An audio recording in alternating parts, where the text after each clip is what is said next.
নমস্কার বন্ধুরা, কেমন আছেন সবাই? চীনা লাইফস্টাইলে আপনাদের স্বাগতম। আমরা তো সবাই খুব ভালো আছি, আপনারাও নিশ্চয়ই ভগবানের আশীর্বাদে সবাই ভালো আছেন। এই দিনটা আমি আর আমার বোন গিয়েছিলাম পুজো দিতে।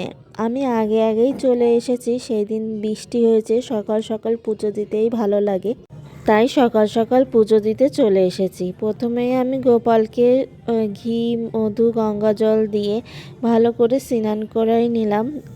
তারপর দেখি মেয়ে চলে এসেছে। মেয়ে এসে বলছে যে মা, আমিও গোপালকে স্নান করাবো। তাই আর কি আমিও মেয়েকে বললাম তাহলে তুমি স্নানটা করিয়ে দাও গোপালকে। তারপরে আমি লক্ষ্মীকেও স্নান করিয়ে নিলাম। লক্ষ্মীকেও সব কিছু দিয়ে স্নান করিয়ে নিলাম। আসলে ছেলেটা ডেঙ্গু ধরা পড়েছিল। রিপোর্ট সব ভালো এসেছে পরে। এখন ভগবানের আশীর্বাদে সবাই ভালো আছে, ছেলে মেয়ে দুইজনই। তাই আর কি ঠাকুরের কাছে ছেলে মেয়ের জন্য একটু পুজো দিলাম ভালো করে। এই যে তারপরে শিব ঠাকুরকে স্নান করে নিলাম। শিব ঠাকুরকে স্নান করানোর সময় আমরা দুই বোন একসাথেই স্নান করাচ্ছিলাম। যেহেতু বোন আসতে পারে না, ছেলেটা ছোট, আমিও তো মেয়েকে নিয়ে আর কি পারি না, কেউ না ধরলে পারা যায় না। পুজোটা আমাদের তো পুজোর ঘরটা যেন একটা মন্দির, এখানে একবেলাই কেটে যায় মন দিয়ে ভালো করে পূজা দিতে গেলে।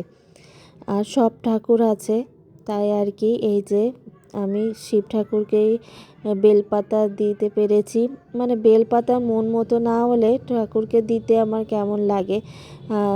বেলপাতাও ভালো পেয়েছিলাম সেদিন। আর আমার গোপালকে আর আমার লক্ষ্মীকে একই ড্রেস, একই কালারের ড্রেস পরিয়ে দিলাম। আমার তো খুব ভালো লাগে এনাদেরকে সাজাতে। রজনীগন্ধা ফুল দিয়ে মালা প্রত্যেক ঠাকুরকেই আমি দিই। তারপরে বসে গেলাম ফল টল কাটতে। সেইখানে আমি ভেবেই রেখেছিলাম যে ফল মিষ্টি আমের সময় আম, কাঁঠাল, লিচু দিয়ে ভগবানকে প্রসাদ দেব। তারপরে বোনও ভেবেছে একটু লুচি সুজি করে দেবে, তাই আর কি দুই বোনে মিলে চলে গেলাম পুজোটা দিতে।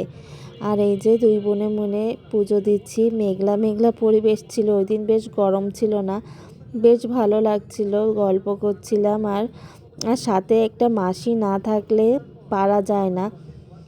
আর এই যে আমরা দুইজনে মিলে আর কি পুজো দিচ্ছি, দেবো আর কি। বোন পাশে আর কি লুচি সুজি করছে, আর আমি ফল মিষ্টিগুলো কাটছি।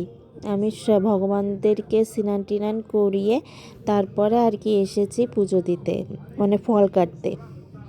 আর এই যে মাসি ময়ামটা দিয়ে দিচ্ছে, মানে সাথে কেউ না থাকলে সম্ভব না। পুজোর ঘর যেন আমাদের একটা মন্দির বলা যায়। মন্দিরের আয়োজন করতে গেলে অনেক সাথে লোক না থাকলে হয় না। তারপরে এই যে এই মালাটা আমি ভাবছিলাম যে ঠাকুরই আর কি মন থেকে চাইলে বের করে দেয়। ঠাকুরকে, শিব ঠাকুরকে এই মালাটা দেওয়ার জন্য আর কি মনে মনে খুঁজছিলাম। আমাদের এই শহরের এইখানে পাওয়া যায় না, শুধু শিবরাত্রে আর শিব চতুর্দশীর সময়।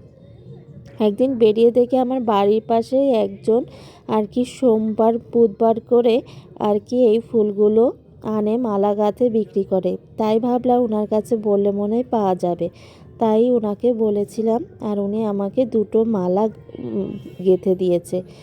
আসলে মন থেকে চাইলে সব কিছুই কিন্তু পাওয়া যায় বলে, সেটা অমূল্য ধন হোক আর যাই হোক। আমাদের এই শহরে কিন্তু এই ফুলটা, শিব ঠাকুরের ফুলটা একটা অমূল্য ধনের মতোই বলা যায়, খুব সহজে পাওয়া যায় না। মন থেকে চাইলে, ভগবানের আশীর্বাদ থাকলে সব কিছুই পাওয়া যায়। আর এই যে মন থেকে আর কি গুছিয়ে দিচ্ছিলাম সব ফলগুলো। এই দিনকে ফল মিষ্টি দিয়ে আর লুচি সুজি দিয়েই পূজা দিয়েছিলাম।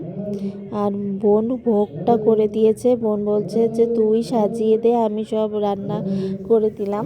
আর এই ভোগটা আর কি একটা বাটিতে উঠোচ্ছিলাম।